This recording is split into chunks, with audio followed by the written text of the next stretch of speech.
Just because you're eating healthy doesn't necessarily mean you're eating right for what you're trying to do. No matter what your goal is, the last point we're going to share is the absolute most important, so make sure you stick around for that one. Let's say you wake up in the morning and you have some avocado toast. You got a salad for lunch, you've got some apples and nut butter, and then for dinner, it's usually like some type of meat, some type of starch, and some type of veggie. It's a healthy day of eating. But the only meal that I heard anything about protein is dinner.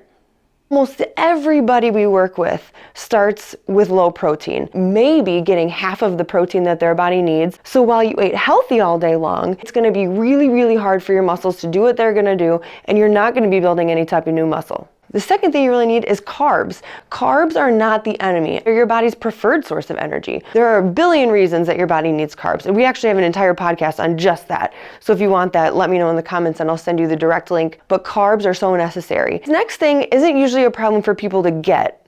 It's usually a problem that people are getting too much of it without realizing it, and it's fats. In the example before where you woke up to avocado toast, we're probably getting too much fat. Between those 3 meals in your snack, now you're somewhere in the neighborhood of 80, 90, 100 grams of fat, when your body should be closer to 45 to 60. Even though they're all healthy fats, there's still such thing as too much fat. And that's where a lot of people end up falling. This last thing is so important for any goal that you have, and it's to have the proper macro balance. They need to be balanced in a way that fits whatever goal you're after. If you're looking at muscle building and losing fat, you've got to be in just a slight calorie deficit. And within those calories, you need plenty of protein, enough carbs to sustain your energy, and a low to moderate amount of fat.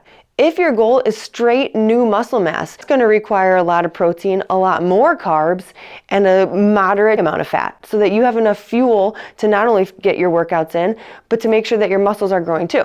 And if your goal is just straight weight loss, or if you're dealing with something like insulin resistance or you're diabetic, then it's important to keep your protein high still. Those carbs are going to have to stay a little bit lower, and you've got a little bit more wiggle room in that moderate amount of fat to make sure that you're getting enough calories. Now, this is something we coach people through every single day. So if you know that you've got certain goals and you're not sure if your nutrition is meeting those goals, let us know in the comments or send us a message that says nutrition, and we'll talk you through what that nutrition coaching looks like, how we can help, and we can go from there.